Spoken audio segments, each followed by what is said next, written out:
Fala, meus fisiologistas da prática, Donis Carnevale falando, mais uma vez, seja bem-vindo à nossa aula, nosso encontro. Hoje a conversa é sobre teste crescente máximo na esteira, um dos ergômetros aí que nós vamos abordar, e fica tranquilo que você vai ver essa aula na íntegra, tá? Desde como recepciona teu aluno, até como você leva esse teste até o fim, beleza? Pra gente começar e relembrar do que nós estamos falando, o teste crescente máximo na esteira, ele tem algumas etapas, e nós vimos nas aulas anteriores a importância que nós devemos dar a como você chega no teste. Ou seja, nós temos que chegar preparados de antemão nesse teste, por exemplo, para podermos identificar posteriormente o diagnóstico de nossos alunos. Porque pode ser que um errinho que você cometa no antes, ou seja, antes de você entrar para o teste com o teu aluno, se você cometer qualquer erro, isso pode comprometer o final do seu teste, isso pode comprometer o seu diagnóstico e, consecutivamente, comprometer a sua prescrição de treino e os resultados do seu aluno. Então, aí vai uma dica extremamente importante para você, que nós demos nas últimas aulas, nas nossas aulas anteriores. Extremamente interessante você ir preparado no seu teste, sabendo a idade do aluno, revendo a anamnese, que é extremamente importante, enfim, todas essas bases que você já viu nas aulas anteriores. Nós vimos também nas aulas anteriores que é interessante nós começarmos por estágios nesse teste. Mensurando alguns estágios, nós vamos poder ter a certeza de que ele vai começar em um determinado estágio e ele vai acabar num determinado estágio. Ou seja, você se permeia durante o teste para não se perder durante. Segundo ponto importante que é interessante é nós relacionarmos o quilômetros por hora. Ou seja, sabendo que a cada estágio ele vai estar uma determinada velocidade em quilômetros por hora. E aí também é interessante nós marcarmos essas variáveis para que posteriormente no momento de fazer o diagnóstico nós possamos não nos perder. Porque, por exemplo, se eu não marcar a velocidade em quilômetros por hora, pode ser que posteriormente eu termine com um determinado número. Vamos supor que ele parou em 10. Legal, 10 o quê? 10 metros, 10 km por hora. E se a pessoa não corre, ela só caminha? Ela terminou em 7. Se eu não tiver quilômetros por hora, ela pode ter terminado em 7 o quê? Você vai lembrar da hora do seu teste? Foi 7 metros, foi 7 km por hora, enfim. Nós seguindo dessa maneira, você seguindo dessa forma, é uma maneira que você possui de minimizar erros. E aí sim, nós podemos, através do fato de minimizar erros, podemos ter cada vez mais fidedignidade na prescrição e no diagnóstico, beleza? Então, quilômetros por hora é extremamente importante. Vimos também, desde a última aula, que uma das variáveis que são importantes nós também colocarmos em pauta são os METs. Afinal de contas, o equivalente metabólico da tarefa, ele nos serve, ele nos dá oportunidade para transferir de velocidade em METs, de velocidade em equivalente metabólico, de velocidade em equivalente metabólico. Aí sim você consegue ter essa comparação fidedigna e não se perde no momento de fazer o diagnóstico. Afinal de contas, você não realiza o diagnóstico durante o teste. Você realiza o diagnóstico posteriormente a ele, depois que você já se despediu do teu aluno e tal. Você monta tudo na sua planilha que você, fisiologista, já tem na íntegra aí, beleza? Depois nós vimos que é importante 3 variáveis para mensurar, não só, por exemplo, o controle de segurança do nosso teste, mas acima de tudo, para que você consiga identificar alguns limiares metabólicos que vão lhe auxiliar na prescrição do treino. Um desses limiares, dessas variáveis que são importantíssimas para nós é mensurar a frequência cardíaca. Então, ao passo que você mensura a cada estágio a frequência cardíaca de seu aluno, você, como nós vimos na última aula, você tem total segurança de como está o andamento do teste, não é mesmo? Afinal de contas, você acompanhando o comportamento da frequência cardíaca, que é o coração batendo para ejetar sangue, a cada batimento o coração ele ejeta um determinado volume sanguíneo para suprir a demanda metabólica de sangue, nós sabemos que a cada 1 km por hora que você aumentar em cada estágio, o coração ele deve bater um pouco mais. Afinal de contas, se você aumentou a intensidade, essa demanda vai aumentar consecutivamente.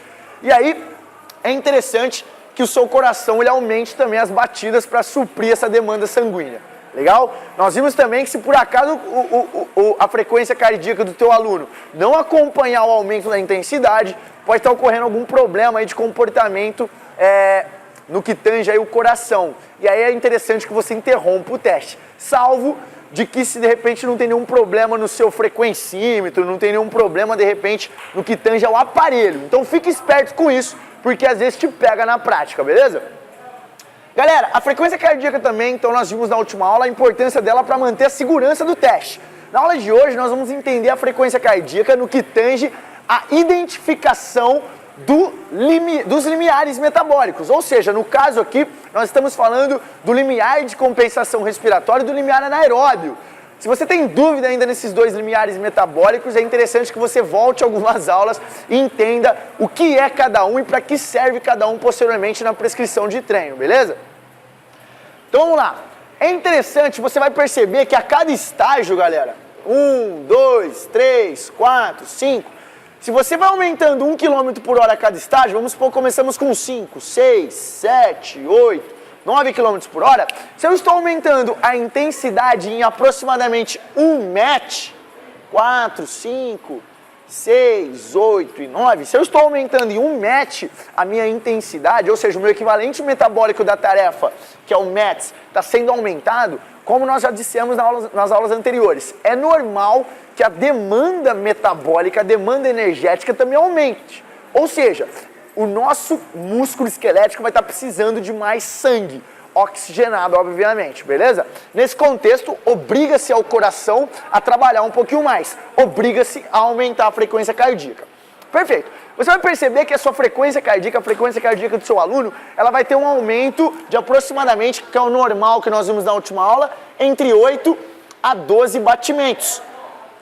Então vamos supor que você iniciou o teste, você tem aquela retirada vagal. Então o seu teste vai iniciar aproximadamente com uma frequência de média de 100 batimentos por minuto. Ou seja, independente da intensidade, na hora que o aluno subiu na esteira, pelo fato dele já estar com o sistema nervoso simpático atuante, ele vai estar com um pouquinho mais de adrenalina circulante, ele já vai dar um pouquinho mais ansioso, automaticamente você tem uma retirada vagal, que nada mais é do que a inibição do nervo vago. Ou seja, você tem uma inibição do sistema nervoso parasimpático e só o sistema nervoso simpático atuando. Neste momento, você tem então uma frequência maior do que a de repouso, mesmo o teu aluno estando em repouso. E aí você começou esse teste, tua frequência, deixa eu colocar aqui para cima para ficar mais entendível, sua frequência subiu 10, 12 batimentos, então foi para 110 batimentos, legal. 5 por hora, a frequência está 110. Aumentou mais 1 por hora, ela subiu 121 batimentos. Aumentou mais um pouquinho por hora. Ela aumentou 146. Ô louco, Adonis, percebeu que em um determinado momento do seu teste, você aumentou a intensidade e a sua frequência ela não aumentou de maneira normal, ou seja, do que você esperava, entre 8 a 12 batimentos. Ela aumentou de maneira abrupta, de maneira que você não estava esperando, ou seja, ela aumentou um pouco mais que 10 batimentos.